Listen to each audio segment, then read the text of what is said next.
தமிழ்நாடு ஏற்கனவே நீட் எதிர்ப்பு மாநிலம். இங்க இருக்கிற எந்த அரசுமே நீட்டை ஆதரிச்சதில்லை. இதுக்கு முன்னாடி ஆண்ட அரசும் சரி, இப்ப ஆள்கிற அரசும் சரி, அவங்க ரெண்டு பேருமே நீட்டை எதிர்க்கிறவங்க தான். நீட்டு குளறுபடி மட்டும் இல்ல, நீட்டையே எதிர்க்கிறவங்க. ஸோ இங்க நீட்டுக்கு எதிர்ப்பா இங்க ஒரு அரசியலே இருக்கு. இப்போ என்ன கேட்டான்னா, இது தாவேகா அரசுக்கு ஒரு பெரிய சவால். ஏன்னா அவங்களே நீட்டை எதிர்க்கிறவங்க தான் அரசு. ஆனால் மாணவர் எழுச்சியை அவங்க கட்டுப்படுத்தாமல் போனோன்னா அது ஒரு பெரிய லா அண்ட் ஆர்டர் ப்ராப்ளமாக மாறிடும். ஏன்னா நேத்திக்கு நடந்ததுக்கே நீங்கள் பார்த்தீங்கன்னா, ராகுலும் பிரியங்காவும் அவங்க போய் அதில் கலந்துக்கிறாங்க, தன்னுடைய கை அதில் வைக்கிறாங்க, தன்னுடைய மூக்கு அதில் நுழைக்கிறாங்க. அவங்க அதுக்குள்ளேயும் ரத்தம் வந்துருச்சு. ஆமாம், அதுதான் மூக்குன்னு சொன்னேன். விஜய் தலைமையிலான தாவேகா அரசு இதை ஒரு முக்கியமான விஷயமா எடுத்துட்டு இவங்க எதுக்கு என்ன கேட்க வராங்க? இவங்க கேட்கறது சென்னையிலேயே இவங்க ப்ரொடெஸ்ட் நடத்துறாங்க. இவங்க கேட்கறது அந்த நீட்டில் இருக்கிற குளறுபடி மட்டும்தானா? இவங்களுக்கு வேற ஏதாவது தேவை இருக்கா? இவங்களுக்கு இந்த மாதிரி ஒரு மேடையை போட்டு கொடுத்தது யாரு? அவங்க எதுக்காக இங்கே போட்டு கொடுத்தாங்க? ஏன்னா இவங்களை வேணா டெல்லிக்கு அனுப்பிச்சிருக்கலாம்.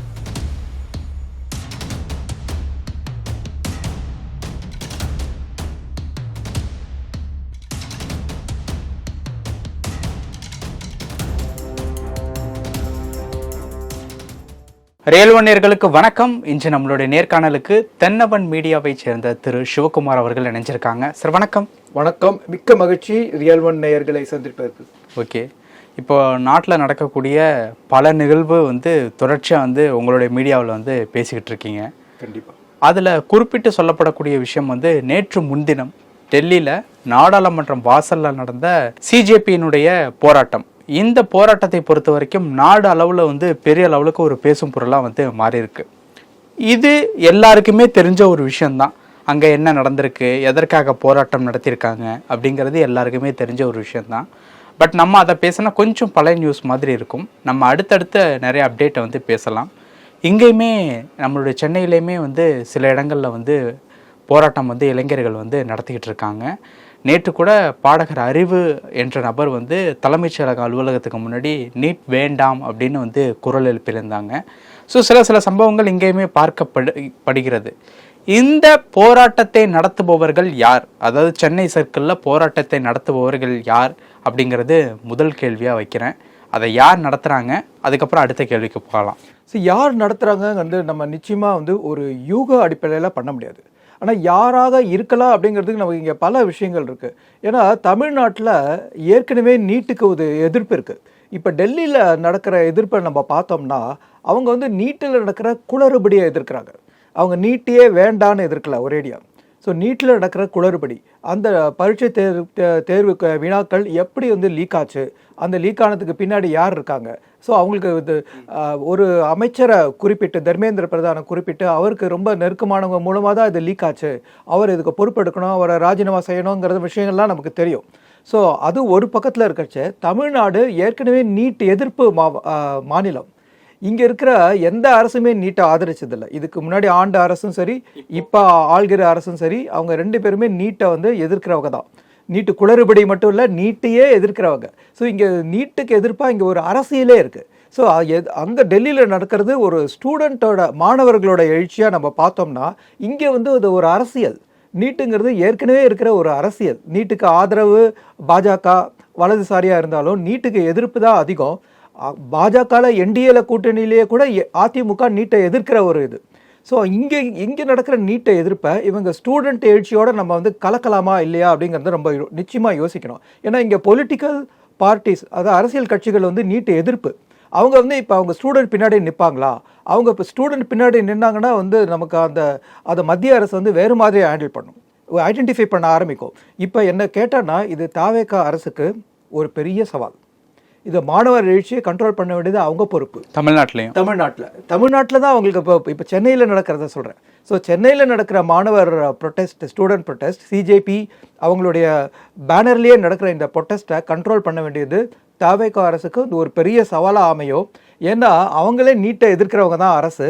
ஆனால் மாணவர் எழுச்சியை அவங்க கட்டுப்படுத்தாமல் போனோன்னா அது ஒரு பெரிய லா அண்ட் ஆர்டர் ப்ராப்ளமாக மாறிடும். அதனால் அவங்க கட்டுப்படுத்தணும். ஸோ ஆனால் நம்ம யோசிக்கணும், இது இவங்களுக்கு யார் இப்போ மேடை போட்டு தராங்க? ஸோ அவங்க நம்ம ஒரு விதத்தில் கவனிக்கிறோம், சிபிஐ பார்ட்டி ஆஃபீஸில் அவங்க சந்திக்கலாம் அப்படிங்கிறாங்க. ஸோ போலீஸ் தரப்பை நீங்கள் என்ன வேணும், அவங்க பேச்சுவார்த்தை நடக்கிறதுக்கு சிபிஐ ஆஃபீஸை அவங்க குறிப்பிடுறாங்க.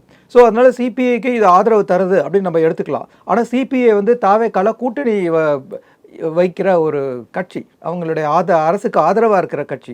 ஸோ அரசுக்கு இதில் ஆதரவாக இருக்கா, அரசு இதை எந்த வகையில் கட்டுப்படுத்த போகிறதுங்கிறது ஒரு முக்கியமான கேள்விக்குறி. இப்போ இருக்கக்கூடிய சுச்சுவேஷன் படி பார்த்தோம்னா தமிழ்நாட்டில் இவ்வளோ விஷயங்கள் வந்து நடந்துகிட்டு இருக்குல்ல, பட் இங்கேயுமே வந்து சில விஷயங்கள்லாம் இருக்குது. பல விஷயங்கள் கல்வி ரீதியாக வந்து ஃபில் பண்ணாமல் இருக்குது. அந்த விஷயத்தையும் எப்படி பார்க்கறது? அதுக்கு தான் நான் வரேன் அடுத்தது. ஏன்னா இப்போ மாணவர்கள் இந்த சிஜேபியை வந்து நிறைய அதிருப்தியை முன்னாடி வைக்கிறாங்க. ஸோ மத்திய அரசுக்கு முன்னாடி நிறைய அதிருப்தியை அவங்க ரொம்ப தெளிவாக வச்சுருக்காங்க. வேலை வாய்ப்பின்மை, நீட்டில் குளறுபடி, ஆனால் சம்மந்தமே இல்லாமல் 370யும் அவங்கள ஆட் பண்ணாங்க. அது ஒரு சைடில் வச்சுப்போம். இங்கே நடக்கிற மாணவர் எழுச்சி மத்திய அரசை எதிர்நோக்கிய குரலா, இல்லாட்டி இங்கே வந்து பல பணியிடங்கள் நிரப்பப்படவே இல்லை. இங்கே டிஎன்பிசி எக்ஸாம் எழுதிட்டு பலர் பாஸ் பண்ணிவிட்டு இன்னும் அந்த பதவிக்காகவோ அந்த பணியிடங்களை நிரப்புறதுக்காகவோ காத்துட்ருக்காங்க. இங்கே வந்து எஜுகேஷனில் பல ஊழல்கள் நடந்ததாக நமக்கு ரிப்போர்ட் இருக்குது. அப்புறம் இங்கே நடக்கிற எஜுகேஷனோட குவாலிட்டி, அரசு பள்ளி நிறுவனங்கள் வந்து தனியார் பள்ளி நிறுவனங்கள் அளவுக்கு ஒரு குவாலிட்டியோடு இருக்கிறது இல்லை அப்படிங்கிற பிரச்சனையெல்லாம் இங்கே இருக்குது. ஸோ இந்த பிரச்சனைகளுக்கு எதிராகவும் அவங்க குரல் எழுப்ப போகிறாங்களா, இல்லாட்டி மத்திய அரசுக்கு மட்டும்தான் குரல் எழுப்ப போகிறாங்களாங்கிறது அவங்களுடைய வித்தியாசத்தை காமிச்சிடும். ஏன்னா இங்கே இருக்கிற பிரச்சனைகள்லாம் அவங்க குரல் எழுப்பாட்டி இந்த மண்ணுக்கான பிரச்சனை இல்லை, அது நீ மத்திய அரசுக்கான பிரச்சனையை வந்து இங்கேருந்து எழுப்பதுக்கு யாரோ உனக்கு உதவுறாங்க அப்படின்னு நமக்கு தோணி போயிடும். ஏன்னா இப்போ நீங்கள் பார்த்தீங்கன்னா இன்றைக்கி வந்து நேத்திலேருந்து இன்றைக்கி நடந்த ஒரு டெவலப்மெண்ட்டில் பங்களாதேஷை சேர்ந்த ஜமாதி இஸ்லாம் அவங்க வந்து ஆதரவு கொடுக்குறாங்க. ஒரு ஆதரவு கடிதமே வெளியிட்டாங்க. அவங்க அரசு அதிகாரப்பூர்வமான கடிதம் போட்டாங்க. மாணவர் எழுச்சி, சிஜேபிங்கிற பேரை போடலை, மாணவர் எழுச்சி அப்படின்னு போட்டு அவங்க வந்து ஒரு ஆதரவு கடிதத்தை வெளியிடுறாங்க. அவங்க அங்கிருந்து ஆதரவு தெளிவதற்கான காரணம் என்ன? அவங்களுக்கு என்ன இந்த நீட்டு பிரச்சனையிலையும் வேலைவாய்ப்பின்மையிலையும் இந்தியாவில் ஃபில்லப் ஆனோங்கிறதுக்கு அவங்களுக்கு என்ன அக்கறை அப்படின்னு நமக்கு ஒரு கேள்வி வரும். ஏன்னா இந்த ஜமாதி இஸ்லாம் பங்களாதேஷில் ஸ்டூடெண்ட் ப்ரொட்டஸ்ட் பண்ணும்போது ஒரு பெரிய அளவிலாகி ஆட்சி கவிழ்ப்பே வந்து நமக்கு தெரியும். ஸோ இங்கே நடக்கிற ஒரு மாணவர்களோட பிரச்சனை பங்களாதேஷ்லேயே வந்து அவங்களுக்கு வந்து ஒரு ஆதரவு குரல் கொடுக்குற அளவுக்கு மாறுது அப்படிங்கிற ஒரு கேள்வி நமக்கு வருது இதில். ஓகே, இப்போது டெல்லியில் இந்த மாதிரியான ஒரு விஷயம் நடக்குதுல்ல, ஒரு 2 வருடங்கள் கிட்ட கூட ஆகலை, அதுக்குள்ளே ஆரம்பித்த ஒரு சிஜேபியான ஒரு கட்சி தான் அது இந்த அளவுக்கு ஒரு இம்பேக்டை ஏற்படுத்துது அப்படின்னா நாடு அளவில் அதை நம்ம எப்படி புரிஞ்சுக்கிறது? ஏன்னா இப்போ இருக்கக்கூடிய ஆளும் கட்சியும் அந்த ஒரு ரேஞ்சில் வந்து இன்றைக்கி ஆளும் கட்சியாக உட்காந்துருக்கக்கூடிய ஒரு கட்சி தான். பட் இதுக்கு ஒரு நடிகர் அப்படிங்கிற ஒரு பின்புலம் இருக்குது அப்படின்னு வச்சுக்கோங்களேன். பட் சிஜேபியை நம்ம எப்படி புரிஞ்சுக்கிறது? அதை நீட்சியாக பார்க்குறதா எப்படி? சிஜேபியை நம்ம இப்போ வந்து இது வரைக்கும் அரசியல் கட்சியாக பார்க்க முடியாது. அது ஒரு எழுச்சி. ஆனால் இந்த மாதிரி எழுச்சி நடக்கிற போது எந்த ஒரு ஆளும் கட்சிக்கும் அவங்க எதிர்க்க இருக்கிற கட்சியை வந்து அவங்களோட அசோசியேட் பண்ண பார்ப்பாங்க. ஏன்னா நேத்திக்கு நடந்ததுக்கே நீங்கள் பார்த்தீங்கன்னா ராகுலும் பிரியங்காவும் அவங்க போய் அதில் கலந்துக்கிறாங்க. அதில் தன்னுடைய கையை அதில் வைக்கிறாங்க, தன்னுடைய மூக்கு அதில் நுழைக்கிறாங்க. அவங்க வந்து அது மூக்குலையும் ரத்தம் வந்துருச்சு. ஆமாம், அதுதான் மூக்குன்னு சொன்னேன். அதில் வந்து அவங்க டீடைன் பண்ணவும் படுறாங்க. அதில் அவங்க வந்து சம்மதப்படுறாங்க. ஆனால் அதே சமயத்தில் அவங்க வந்து ஒரு அதிகாரப்பூர்வமாக வந்து அவங்க சிஜேபி பார்ட்டிக்கு வந்து நாங்கள் துணை நிற்கிறோம் அப்படின்னா அது வந்து வேறு மாதிரி ஆகிடும். அதனால் இப்போ அவங்க வந்து ஒரு மாணவர் எழுச்சிக்கு எங்களுக்கும் அதில் ஒரு உரிமை இருக்குது, இது கொஞ்சம் ஒரு எதிர்கட்சியாக எங்களோட பங்களிப்பை கொடுக்குறோம். ஆமாம், ஆனால் இதில் ஒரே ஒரு கனெக்ஷன் நான் வந்து உருவாக்க விரும்புகிறேன். ஒரு 50 வருஷம் முன்னாடி பார்த்தோன்னா ஹிந்தி எதிர்ப்பு அப்படின்னு தமிழ்நாட்டில் வந்தது. அது ஆர்கானிக்காக இயல்பாக மாணவர்கள் எங்களுக்கு இந்தியை எங்கள் மேலே திணிக்காதீங்க அப்படின்னு மாணவர்களாக ஆரம்பித்தாங்க. அந்த ஸ்டூடெண்ட் எழுச்சியை நம்ம இப்போ வந்து ஒரு மாதிரி ஒரு ஓமையாக பார்க்கலாம் தமிழ்நாட்டில் நடக்கிற விஷயத்துக்கு. அந்த இந்திய எதிர்ப்பு வந்த அப்புறம் என்னாச்சு? அந்த இந்திய எதிர்ப்புங்கிறது கொஞ்சம் பெருசான உடனே திராவிட கழகம் அவங்க தன்னை போய் அதில் இணைச்சிக்கிறாங்க. இந்த பிரச்சனையை நாங்கள் ஆதரிக்கிறோம் அப்படின்னு அவங்க இணைச்சிக்கிட்டு அப்புறம் ஒரு காலகட்டத்தில் அந்த பிரச்சனையை நாங்கள் தான் வந்து ஓன் பண்ணோம், நாங்கள் தான் இந்த பிரச்சனையை வந்து உருவாக்கினோம் அப்படின்னு சொல்கிற அளவுக்கு போனது அரசியல் சரித்திரம் தெரிஞ்ச எல்லாருக்கும் தெரியும். ஸோ அதே மாதிரி இப்போ பார்த்தோம்னா இந்த நீட் பிரச்சனையை இவ்வளோ நாளாக அரசியல் பிரச்சனையாக பார்த்துருக்கோம். இது வந்து மாணவர் பிரச்சனையாக மட்டும் முதல்ல பார்க்கல. இங்கே பெரிய அரசியல் பிரச்சனை, பல அரசியல் கட்சிகள் அதுக்காக போராட்டம் நடத்தியிருக்கு, வெளிப்படையாக போராட்டம் நடத்தியிருக்கு, தர்ணா நடத்தியிருக்கு, சட்டமன்றத்தில் தீர்மானமே நடத்தியிருக்காங்க. ஆனால் அவங்களால ஒன்றும் சாதிக்க முடியல. ஒருவேளை இதை யூஸ் பண்ணி இதை ஒரு பெரிய எழுச்சியாக மாற்றத்துக்கு சில அரசியல் கட்சிகள் முயற்சி செய்யலாம் அப்படிங்கிறது என்னுடைய கணிப்பு. ஓகே, இப்போ டெல்லியில் நடந்துக்கிட்டு இருக்க இந்த போராட்டம் ஓகே, அதே மாதிரியான ஒரு பெரிய அந்த போராட்டத்தினுடைய வெடிப்பு தமிழ்நாட்டிலையுமே இருக்குமா? தமிழ்நாட்டுல இருக்கிறதுக்கான வாய்ப்பு இருக்கு. அதுக்குதான் அந்த சின்ன சின்ன போராட்டங்கள் அப்படி பாக்குறதா? ஆமா, தாவேகா அரசு வந்து இப்பயே அதை வந்து ஒரு கையிலயும் கண்ட்ரோல்லயும் அவங்க எடுத்துக்காட்டி இது வந்து வேற அவங்களோட சப்போர்ட் இருக்குல்ல, ஆளுங்கட்சியினுடைய சப்போர்ட் வந்து இருக்கு அப்படிங்கறது. ஆளுங்கட்சியினோட சப்போர்ட் வந்து நீட்டு எதிர்க்கிறதுக்கு இருக்கு. ஆனா மாணவர்களோட எழுச்சி வந்து சில சமயம் கட்டுக்கடங்காம போயிடும். அவங்க வந்து ஒரு பில்டிங் மேல கல்லேறியறதோ, மத்திய அரசுக்கான அலுவலகங்கள் இங்க இருக்கு. அவங்க மத்திய அரசுக்கு எதிர்க்க செய்யறாங்களா, ஒரு மாநில அரசோட பிரச்சனையும் சேர்த்துக்கிறாங்களாங்கிறது இன்னும் நமக்கு தெளிவாக தெரியல. அது வந்து ரொம்ப தெளிவாக தெரியறதுக்கு முன்னாடி நம்மளா வந்து அதை பற்றி பேச முடியாது. அவங்க வந்து இன்னும் கொஞ்சம் வெளிப்படையாக வரணும். அவங்களோட இங்கே இருக்கிறவங்க கோரிக்கை அங்கே இருக்கிறவங்களோட கோரிக்கை மட்டுமா, இல்லாட்டி தமிழ்நாட்டில் இருக்கிற பள்ளி பிரச்சனைகளையோ தமிழ்நாட்டு கல்வித்துறையில் இருக்கிற பிரச்சனைகளையும் அவங்க கொண்டு வராங்களா அப்படிங்கிறத நம்ம பார்க்கணும். அந்த தெளிவு வந்தால் தான் அவங்க வந்து இதை எதிர்க்காங்களா அதை எதிர்க்கிறாங்களா ரெண்டுத்தையும் சேர்த்து எதிர்க்கிறாங்களா அப்படிங்கிறது தெரியும். ஏன்னா அங்கே எதிர்க்கிறவங்க இந்த கல்வித்துறையில் இருக்கிற பிரச்சனையை மட்டும் எதிர்க்காம பல விஷயங்களை முன்னுக்குள்ளே கொண்டு வராங்க. ரெண்டாவது பாராளுமன்றத்தை நோக்கி அவங்க போறாங்க. அப்ப இங்க நடக்கிற பிரச்சனை செய்யறவங்க ஒரு நேபாளில பண்ண மாதிரி, ஸ்ரீலங்காவில் பண்ண மாதிரி, பங்களாதேஷ். இப்ப நீங்க பங்களாதேஷ் நம்ம வந்து ஜமாதி இஸ்லாம் சொல்லியிருக்க ஸ்டூடெண்ட் பிரச்சனை வந்து ஆட்சி கவிழ்ப்பே நடந்தது தெரியும். இல்லாட்டி இன்னும் கூட நான் கொஞ்சம் பின்னாடி சரித்திரத்தில் போக விரும்புகிறேன். இப்போ சரித்திரத்தை தெரியாத ஜென்சி பீப்புளெலாம் இருக்கலாம் அப்படிங்கிறதுக்காக சைனாவில் டியானன்மென் ஸ்கொயரில் ஸ்டூடெண்ட் ப்ரொட்டஸ்ட் நடந்தது தான் உலக சரித்திரத்திலே மிகப்பெரிய புரட்சி. அங்கே டியானன் ஸ்கொயருங்கிறது ஒரு சதுக்கம். அந்த சதுக்கத்தில் சைனாவில் இருக்கிற மாணவர்கள், பலவேறு மாகாணத்தில் இருக்கிற மாணவர்கள் எப்படியோ ஒருங்கிணைஞ்சு வந்து அந்த கவர்மெண்ட்டுக்கு எதிர்க்க ஒரு பெரிய போராட்சி நடத்தினாங்க. சைனா அரசு ரொம்ப அடக்குமுறையை கையாண்டு தான் அந்த பிரச்சனையை தீர்த்துது. ஆனால் அது வந்து சரித்திரத்தில் மறக்க முடியாத ஒரு நிகழ்வு. அதை பற்றி தெரிஞ்சுக்கணுன்னா நம்ம கூகுளில் போய் கண்டிப்பாக சர்ச் பண்ணி பார்க்கலாம். ஸோ அவ்வளோ பெரிய போராட்டமாக இங்கே வரும் அப்படின்னு நான் சொல்லலை. ஆனால் ஒரு மாணவர்கள் போராட்டங்கிறது பெரிய அளவில் வரத்துக்கான வாய்ப்பு இருக்குது. ஸோ தாவேகா அரசு, விஜய் தலைமையிலான தாவேகா அரசு இதை வந்து ஒரு முக்கியமான விஷயமா எடுத்துட்டு இவங்க எதுக்கு என்ன கேட்க வராங்க, இவங்க கேட்க சென்னையிலேயே இவங்க வந்து இந்த ப்ரொட்டஸ்ட்டை நடத்துகிறாங்க.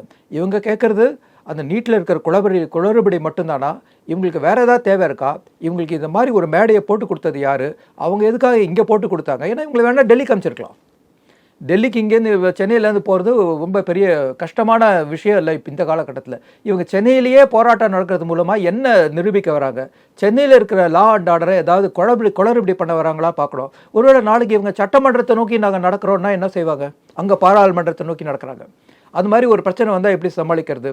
இதுக்கெல்லாம் பின்னாடி இதெல்லாம் அவங்க தூண்டி விடுறது யார் அப்படிங்கிறத நம்ம வந்து இன்னும் கொஞ்சம் ஆராய்ச்சி செஞ்சு பார்க்கணும்.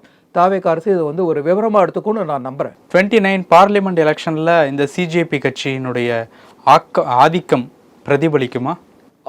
அது வந்து மற்ற அரசியல், அதனால தான் மற்ற அரசியல் கட்சிகள்லாம் இதில் வந்து தன்னை ரொம்ப டச் பண்ணாமல் இருக்காங்க. ஏன்னா இதுக்கு வந்து மற்ற காங்கிரஸ் மாதிரி இருக்கிற கட்சி இதுக்கு ஒரு முக்கியத்துவம் கொடுக்க போச்சுன்னா என்ன ஆகும், அந்த ரிகக்னைஸ் பண்ணுற மாதிரி ஆகிடும். ஸோ அவங்க வந்து ஒரு தனி கட்சியாகவே வந்து தன்னை சொல்லிக்க ஆரம்பிச்சிருவாங்க. அப்போ தான் நமக்கு வந்து ஒரு சந்தேகம் வரும். அவங்க ஒரு அரசியல் கட்டமைப்பு இது வரைக்கும் இல்லை.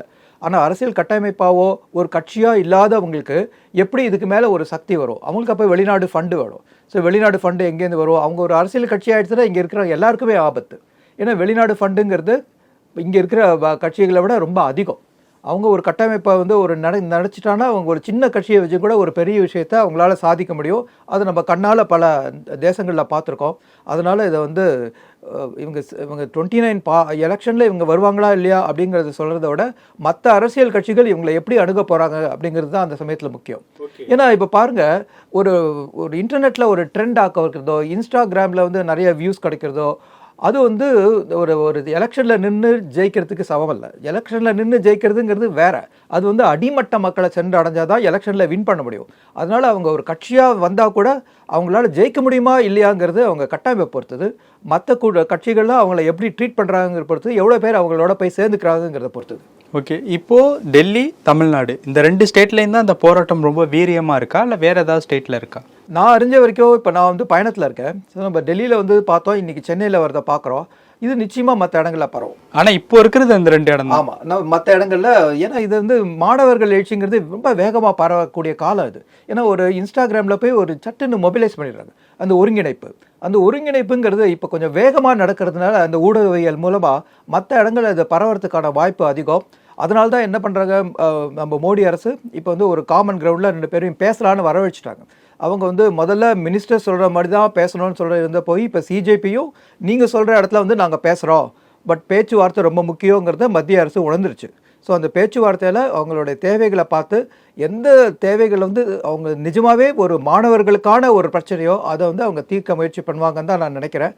அது தாண்டின அவங்களோட கோரிக்கைகளில் நிச்சயமாக எந்த கோரிக்கையோ மத்திய அரசு ஏற்காது. அது 370 எடு அப்படிங்கிற மாதிரி விஷயங்களெல்லாம் அது மாணவர்கள் எழுச்சியை தாண்டினது. அது வந்து ஒரு பெரிய அரசியல் கட்டமைப்பு சம்மந்தப்பட்டது.